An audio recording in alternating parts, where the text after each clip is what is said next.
Comment mieux communiquer avec les animaux? Vous parlez à votre animal, mais vous comprend-il bien? Et vous, savez-vous décoder les messages qu'il émet? Une communication efficace est un outil précieux pour vivre heureux ensemble. Elle renforce les liens et engendre des moments de complicité uniques. Avec les chats et les chiens, il est beaucoup question d'éducation. Or, dans la majorité des cas, les problèmes que l'on peut rencontrer avec son animal de compagnie relèvent en fait d'une mauvaise communication. Comment bien communiquer avec son chien? Le meilleur ami de l'homme est un individu très sociable, avec qui communiquer est plutôt facile. Le chien est sensible aux mouvements et aux déplacements d'air, ainsi qu'aux ultrasons et infrasons, explique la docteure Valérie Dramard. Ralentissez les gestes, la voix, pour ne pas le bloquer. Et ayez confiance en sa capacité à comprendre. Adressez-vous à lui en le regardant gentiment dans les yeux, en souriant, et si vous n'obtenez pas de réponse positive, dites-le d'une autre façon. Flattez-le et encouragez-le aussi avec des friandises, propose la vétérinaire. Son confrère, le docteur Jean Cuvelier, préconise d'exercer une sorte de paternalisme bienveillant avec son chien.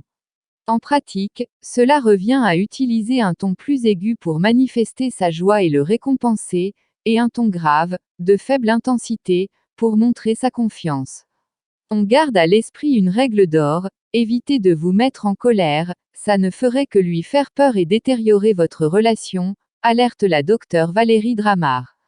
J'ai, enfin, l'habitude de dire que le maître qui vit avec son chien sans maîtriser la communication avec lui vit comme avec un étranger. Comment bien communiquer avec son chat? On communique avec un chat presque comme avec un chien, mais le félin a besoin d'encore plus de douceur, d'apprivoisement et de lenteur. Ne le contraignez pas, ça le fait stresser, confirme la docteure Dramard. Jouez avec le confort physique et des odeurs apaisantes comme les phéromones, en vente chez les vétérinaires et en animalerie, pour le contenter.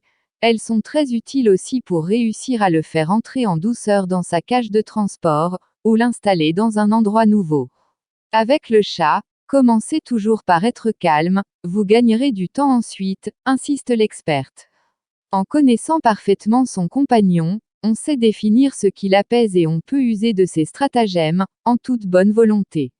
On n'oublie pas d'observer ses yeux, ses oreilles, les mouvements de sa queue, ils en disent long sur son contentement ou son mécontentement.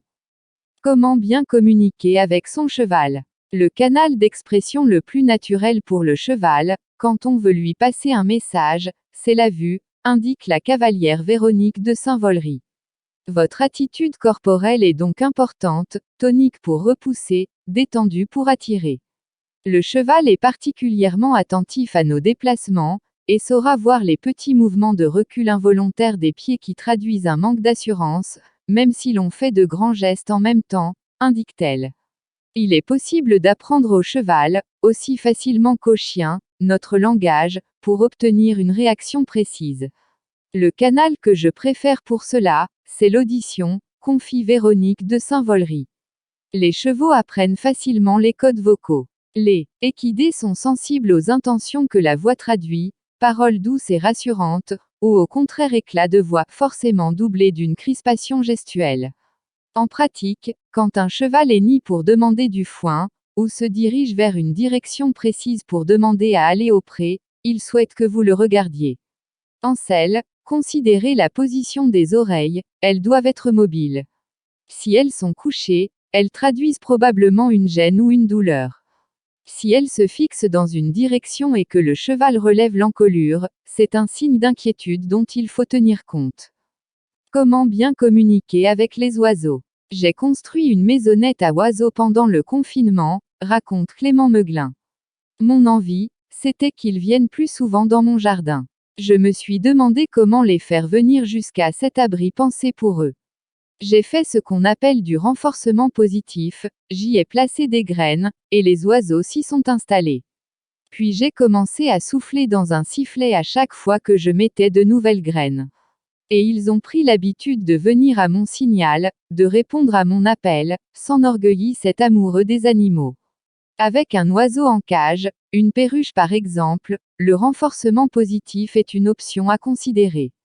La communication du volatile passe avant tout par ses attitudes corporelles, position des pattes, mouvement du plumage, de la queue, des ailes, de la tête.